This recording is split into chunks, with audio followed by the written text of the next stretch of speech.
Welcome back to the 5% Club. I'm Shayla King, a former C-suite executive turned business and life coach. And this is the podcast for leaders who want it all. The promotions, the paychecks, and luxurious amounts of time for the things that matter most.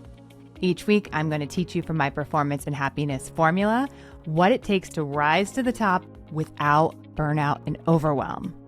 Work less, make more, and design a life you love. That's what we do in the 5% Club. Let's go. Hi, friends. Welcome back to the 5% Club. I'm Shayla King, your favorite executive coach, and we are still in that new year, new you energy. Today, we're talking about something that you and I deal with every single day. Our silly little brains and all of the silly little reasons that they give us to not follow through on the goals we said we wanted. This episode is going to have some humor. It's going to be real, but it's deeply science-backed, and it's going to save your entire year. Let's get into it. Here's the one part that no one warned you about when you set a new goal. Your brain, it's going to revolt. Not maybe, not if, it will. You see, it's built this way. This is not a personal failing. It's not that you don't have enough willpower. This is neuroscience. This is motivational triad at work. You see, your survival brain has 3 jobs. This is really important to know so that we know how our brain works, how we tick, so that we can control it. I've told you this before, but the most successful and the happiest people know how to manage their mind. And in order to do that, you need to know some basics of neuroscience and why our brain is doing what it's doing. So let me teach you the motivational triad. It's your survival brain has 3 jobs and 3 jobs only. First, to seek pleasure. Second, to avoid pain. And third, to conserve energy. It's your survival brain, right? It wants to conserve that energy so that you stay safe. And so guess what your future goals require? Pain, effort, energy, discomfort, and a risk of failure. i.e., I'm going to waste energy and I might go through pain. I'm going to waste energy and there's no guarantee of pleasure. So your brain is like, absolutely not. Hard pass. Let's stay in bed. Your survival brain does not care about your goals, does not care about your growth, does not care about your future.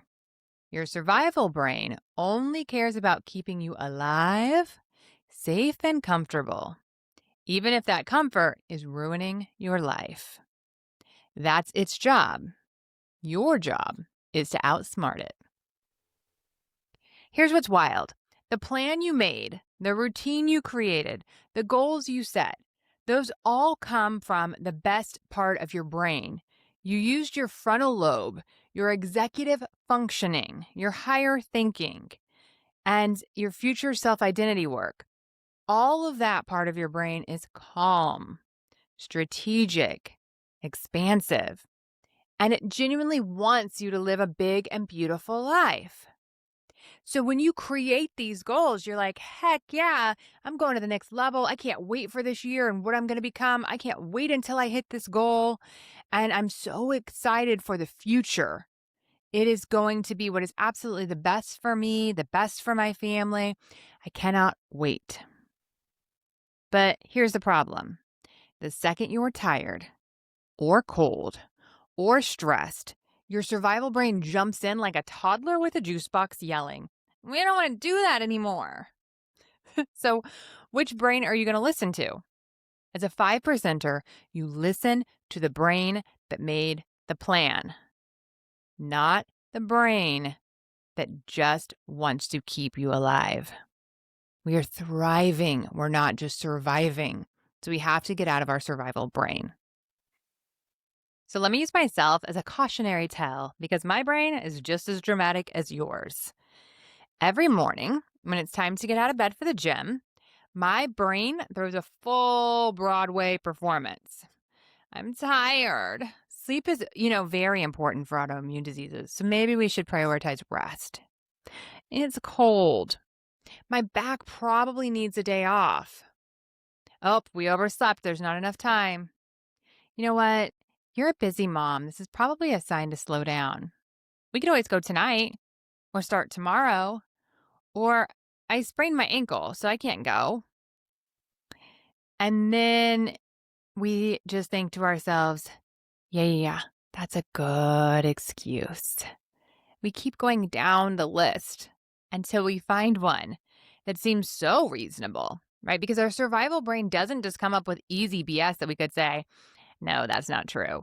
It keeps going until it finds really realistic things. I just read a study on how the best thing for your health is sleep. And I didn't sleep well last night, so it's better for me to sleep than it is to go to the gym. I mean, it keeps going so that it sounds really logical. It comes up with very good excuses for whatever it is that we're trying to do. And listen, I love my bed. I love my warm blankets. I love sleeping in. I'm not one of those people that were just born with magical gym motivation. But do you know what I am? I am a woman who follows through on the plan made by my highest self. Not the plan made by my I don't want to, or I'm cold and cranky self. You see, that's identity work. That's manifestation. That's consistency and evolution. So I want you to picture your brain like a toddler, a very cute one, but absolutely not allowed to run the show. Because if you let your toddler brain run unsupervised, it'll run with knives. It'll touch hot stoves. It'll eat crowns. It'll fall off the couch. It'll wander out the front door. And it will destroy your entire life plan in under 8 seconds. Your brain, unsupervised, does the same thing. It panics, spirals, creates chaos, and it tells you lies. It convinces you to shrink, to hide, and to stay in bed. Stay just the way you are. You see, the way you were in 2025, you survived. That's my goal for you now. Do not change. We don't want different. Different is scary. We don't know that we'll be okay in different. So stay exactly the same. And when your brain is telling you that all of the time, and you don't realize that it's just trying to keep you safe, then you will keep going back to that identity. That's your past self. But your past self survived, and so it wants to keep you there. We don't want to stay where we are. Remember, in the 5% Club, we have a saying, I'm grateful and I want more. So you cannot let your toddler brain be in charge of your adult goals. The most successful and happiest people are not the ones with the strongest discipline. They're the ones who've learned to control their thoughts instead of letting their thoughts control them. Here's the magic. Your excuses are predictable, so I want you to write them down. Every single one your brain is going to offer you. Then you're going to write down exactly how you're going to respond. This is called pre-deciding.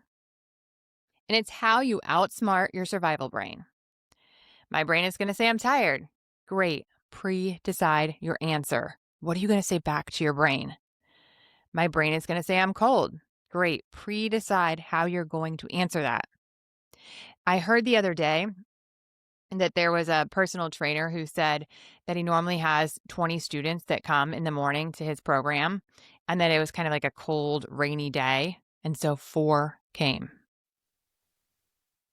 4 out of 20 came. Now the workout is exactly the same. But 16 people dropped out because their brain said it's cold and I don't want to. And they said, yeah, me either.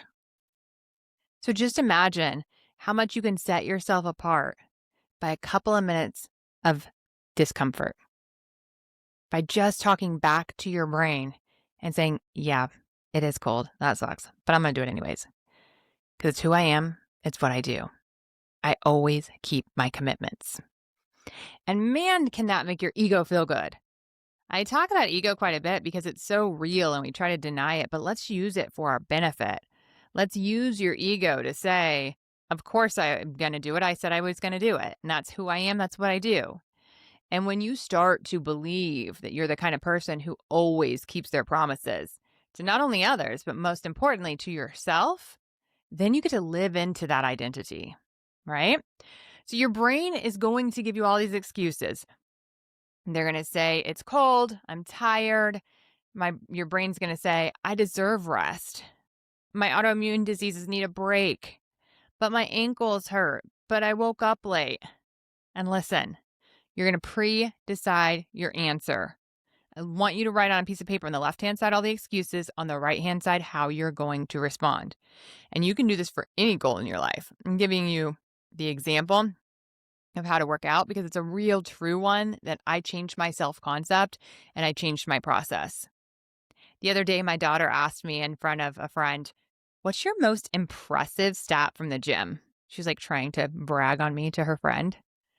And she was looking for me to say, oh, I can bench this, or I can pull up this, or I can whatever, squat this. And you know what I told her?